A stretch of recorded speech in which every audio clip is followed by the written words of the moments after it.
I want to kind of start the process of doing proofs with these different kinds of sets. And so here's the first kind of definition, okay? And we have two sets, and what we'll say is that those two sets are equal if and only if they contain the same members, okay? They have the same elements. So that's how we would say it in English, okay? Now, this is the skill that we're building, all right? Let's see how we can say that in math, all right? And here is a more formal way of saying it. So what we got is we're defining this term equal, okay? And so we might also write that as S equals T, okay? And what we mean by that is precisely this, right? So this is defined as the property for all x belongs to S if and only if, this is if and only if, okay? X belongs to T, right? And what's important is this for all x, right? Okay, so that's the property that needs to be true in order for S and T to be the same. Before we can actually do proofs, we gotta just straighten a few things out. I snuck in a new connective, right? I snuck in if and only if, okay? And we sometimes write that as IFF, if, right? That is if and only if. So there's two ways to think about this. Here's the first way. We're just gonna make a new definition. So X, if and only if Y, doesn't really exist, right? It's just like a shorthand way of writing X implies Y and Y implies X, okay?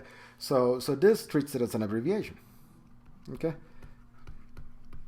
Now here's another way of treating it. This is as a new connective, okay? And so before we define and or, and not, and now here we are defining a new connective, and we'll do this by adding a new axiom. And here's our axiom, X if and only if Y equal to X implies Y and Y implies X. So it really doesn't matter which one of these two perspectives you take.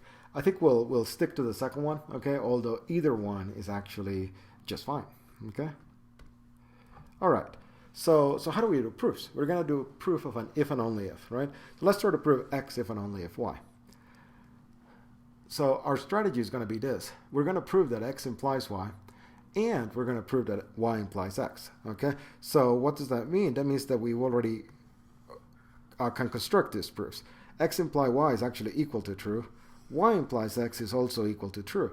And what I'm going to claim is that it's actually enough, okay? So this is why, right? If I want to prove that X if and only if Y, then I start here, and that's just the definition of if and only if, right? So that means that X implies Y and Y implies X.